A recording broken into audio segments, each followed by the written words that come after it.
Episode of the Everblack Podcast is brought to you by Deathwish, Hotrods and Kustoms.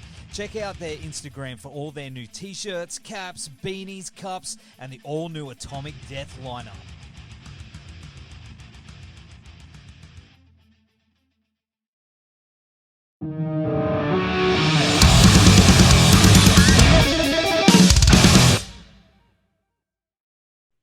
Hey, what's up? Hey, Sammy, how are you, brother? I'm doing very good, man. How are you? Good for a Monday night. Man, I feel you. I literally got back to this country about 9 hours ago. We did a festival in France, flew to Helsinki, drove back to my hometown in central Finland, and started doing interviews almost immediately. Oh, man, straight into it, eh? No rest for the fucking wicked, eh? Dude, fucking exactly. We got this week still, and then we're going on tour for 5 weeks, so I'll have enough time to sleep then. Dude, it's like living it's the dream, right? Exactly. Honestly, it's one of those things that we've been saying every single time, we're stuck in an airport with a 2-hour line in front of us and everything. It's like, you know what? We cannot complain because this is literally exactly what we've dreamt of doing for our whole lives. Not the airport part, the playing the show. Exactly. Exactly. Yeah. It's as long as the show is good, it makes all of that other bullshit worth it.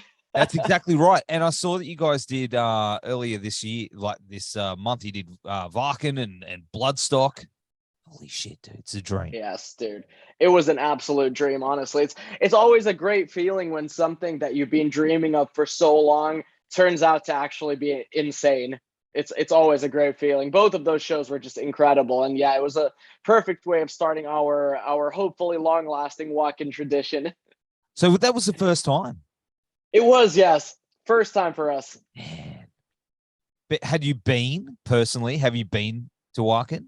No, actually, our drummer, he went there just as like a music lover about, I think it was like in 2008 or something. So it was, for him, it was the second time, but for all of us, it was the first time that we actually play there. So it's a pretty great feeling because I feel like, because we've been doing this for already about 10 years, but over 10 years. So it's super cool when these ultimate bucket list items start, you get to start checking them off of your list. So it's cool.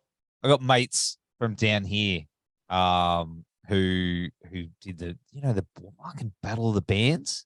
Oh yeah, and they went over there and did it, man. And good on, shout out to you boys if you're watching the interview. But they did it, man. All these people watching, it's what an incredible feeling, man. Congrats. Amazing. Man. Yeah, I'm dreaming. Thank you, man.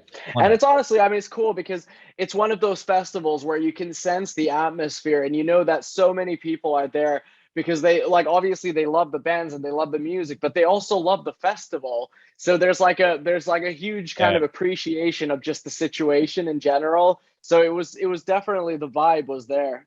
Oh, that's so good, dude. One day I'll get my ass over there, but yes. Make it happen. In the meantime, though, dude, the new Lost Society album, If the Sky Came Down, is out on September 30, and it's a great fucking record, dude. It's so Thank you so much, man. Thank you so much. I really appreciate that. Oh, dude, it is really, really good. Like, it's obviously, it's got all those like elements that you guys have, built up over the last 10 years, but it's also got all these new, fresh, influences in there as well. And it's incredible, dude. Like, what inspired those sort of changes to push forward into the future? Well, first of all, thank you so much. Honestly, I'm really happy to hear that. And as for the whole musical kind of vibe on that, it's actually like what I've said to everyone is I feel like it's such a natural thing for us because, obviously we were like, I was about 15 years old when I was writing the first record with this band. And, obviously all of our musical roots are found with bands like Iron Maiden and Children of Bodom, Pantera, stuff like that. But I feel like all of us, since we've started listening to music, we've loved music in general. And it's Yeah. like we never wanted to put ourselves in those boxes where you're not allowed to listen to this, you're not allowed to listen to that. It's like we always loved everything. But I feel like just in the beginning of our careers, it was super natural that we listened to so much of that fast-paced stuff that it felt like that's obviously what we're going to be doing. It's like that's what happened every time I grabbed a guitar or we started writing a song. But I feel like as years went by, we kind of found ourselves in a situation where the music that was coming out of our hands gave way to different elements. And it was like we kind of consciously, the only thing we decided was that we're not gonna limit ourselves to what we're doing. It's like, because when you play thrash metal, you find yourself in a place where everything new is very scary and difficult to process for other people. But I for one, I don't want to find myself in a situation after 20 or 30 years where I listened back to what we've done, and I'm like, oh man, I wish we would have kind of branched out and done what we felt like doing, because that's the key. It's like you got to feel it yourself. It's not like hopping onto a different trend. If something is kind of like, if there's a new metal resurgence, it's not like hopping on that bandwagon. It's what you feel yourself. And for all of us, if you take a Spotify playlist of what we listen to actively, you're obviously going to find the classic bands. You'll find your Slipknots and stuff like that. But obviously, you're going to find so much more. You'll find your Nine Inch Nails, you'll find your Lady Gagas, your My Chemical Romances, and everything in between. And I feel like I would kind of be lying to myself, and we would all be lying to ourselves if we didn't involve that influence into our music, because that's what we listen to on a daily basis. And you know what, man? That's the thing about it as well is, sometimes when bands experiment in those areas, it can come across as not genuine, but with you guys, exactly, it feels very natural and like it was a natural progression of the band, and it's very honest. And that's the thing I exactly. love. Dude, that's 100%, because, and it's great that comes through, because that's what I've always been saying, because I feel like you'll have bands from time to time that are like, okay, we sense that that's going to be coming back, so we're going to do that. But then once that dies over, they're like, oh, okay, that's coming up, so we'll do that. But I feel like you'll smell that bullshit from miles away. It's like, because for me, as and for everyone who listens to music, and probably metal music in general, you've kind of practiced so long by listening to everything that you'll sense it if it's genuine or not. Because I feel like the whole basis to metal music is the fact that it is so pure and it's so genuine. And it's like, it's the place where you pour all the bullshit of your life, or your happy thoughts and whatever in between. So I feel like it's definitely something that you'll sense if they're just kind of faking it. And for us, because like we have nothing to lose in that way, but it's like we just, we love our art, and we love that we get to do this for so many people. So why wouldn't we take everything out of the possibility and, bring in everything that we love to listen to? So, I'm happy to hear that comes through, because to us, it's like, if I pick up a guitar and something starts happening, it's very difficult to kind of dictate what you're going to be doing. It's like, what happens. And if The Sky Came Down is like the best representation of what we are as people in 2022. That's awesome. And especially I love the electronic influences, because I listen, man, I'm an old man, but I listen to like a lot of industrial metal and stuff like that. And I love all those elements that have been brought into the band too. Were you worried though that some of the old school thrash dudes wouldn't take to it? No, honestly, I feel like the last fears of kind of what people are going to say or how they're going to react kind of fled with us with the last record, because obviously during that record already we had so many new things coming in, and I feel like we already went through that whole kind of sellout phase where it's like, because like to me, I fully understand, and I don't mind if someone doesn't like what we do, because it's like everyone is allowed to have their own opinion. But what I don't like is someone kind of basing their opinion on something we did 10 years ago. It's like, if you listen to this record, I hope you're able to kind of genuinely build your own opinion about it because of what you feel, and not because of like, you know, comparing it to our first record or our second record or the third record. And you know, like, and in the end of the day, also just related to what you were saying, it's like you have to realize as a musician that you can't and you shouldn't be able to please everyone. It's like, because in the end of the day, this is our music. Music is our outlet to get everything out. So if we would be doing it because of someone or because of a certain fan base, I feel like that's the part where we're going to be selling out. It's like if I was to write 100% thrash record when I'm not feeling it, then you can call me a poser or a sellout or whatever the fuck you want to call me. But I wouldn't do that, man. Like, I wouldn't. You keep saying sellout, but I don't hear that at all. And anyone that says that, I just want to slap them. Honestly, I feel like it's the easy way out. It's like it's the easy way out, and it's probably like, honestly, of course, this is just my opinion, but I feel like there's a big kind of there's a big part of all of that in, or like there's a sense of kind of that you have to reassure yourself that everything that's a bit different is terrible. It's like, because I feel like there's the whole paradox in metal music still to this day, which is terrible, that, you know, the whole basis of metal music and punk music in general is the fact that you're allowed to do whatever you want.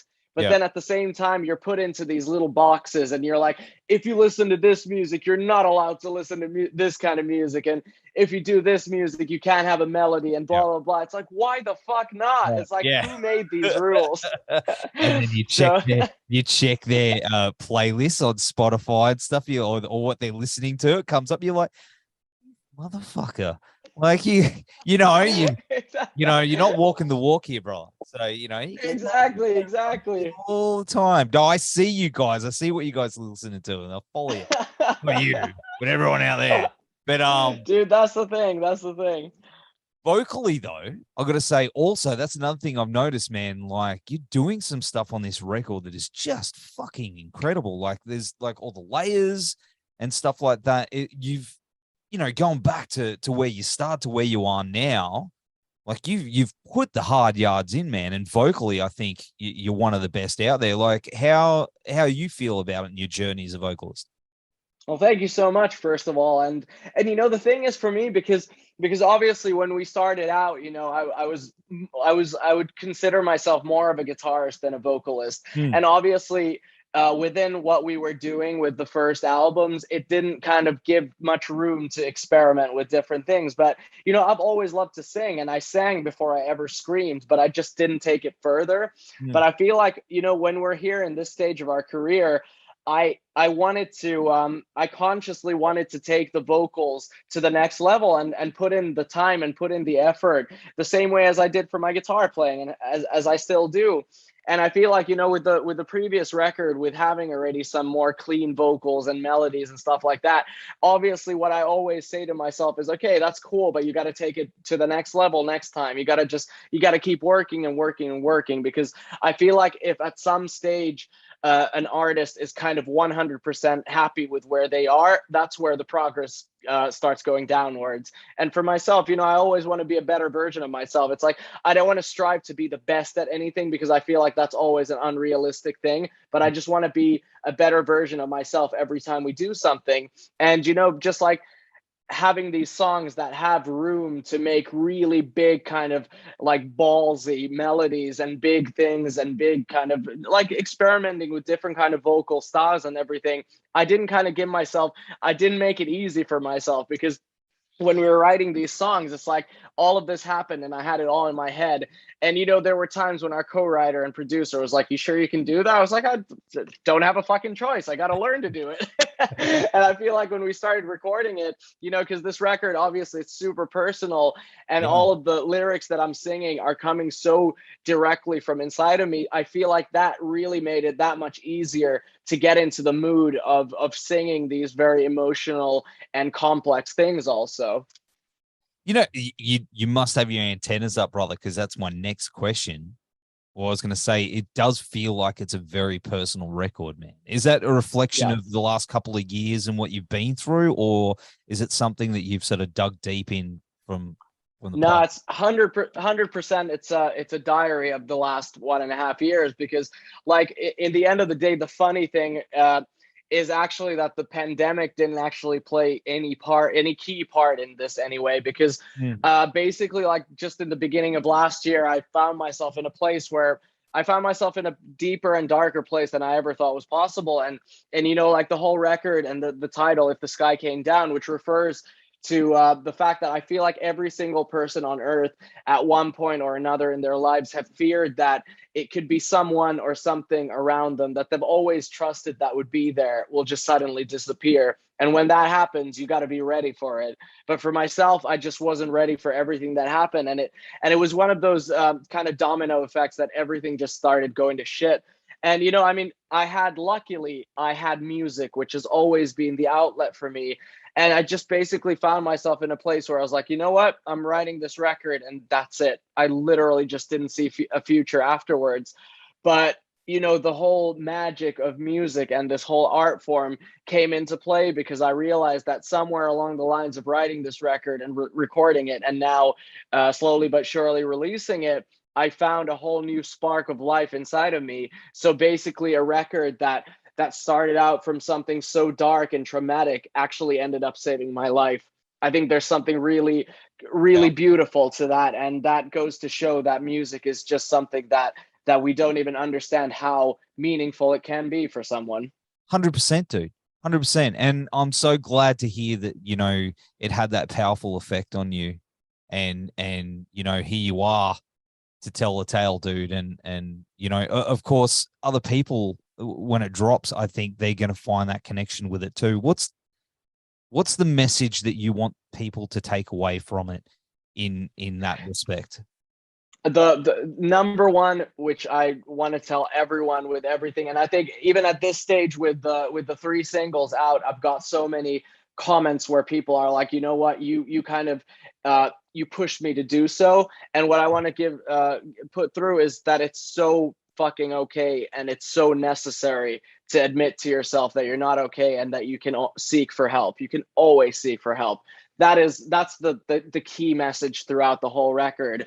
But when you go into the bigger theme of everything and how I was explaining how the whole idea is that you have to be prepared for when something traumatic and devastating happens, I feel like the last thing I would like to do is, you know, write a record where I'm taking away hope from people and just telling people, you know what, don't worry, your life will go to shit at some point. It's not about that. It couldn't be further from the truth.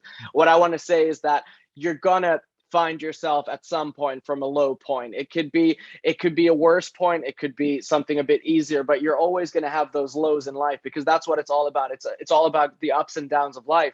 So when you find yourself down, you gotta realize that if you keep on fighting, you're gonna find that high point, and you're gonna get that grasp back in life, and you're gonna find that spark that has made you push on till now. You just gotta keep on fighting. That's all I want to say. That's awesome, man. That's awesome. And the cover is incredible too. I mean, how does that tie into it all?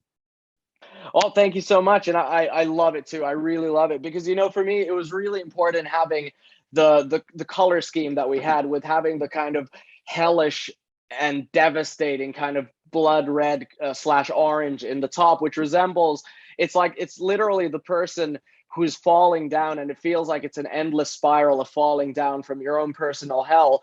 But what you're going to find in the bottom isn't that low point. You're not going to find rock bottom. What you're going to find is that serenity. You're going to find that blue, which resembles the rebirth and a new situation. So that's what the whole thing is about. It's like, because what I felt when I was going through all of that is, you know, it's like, it's just an endless spiral and there's nothing when you get down.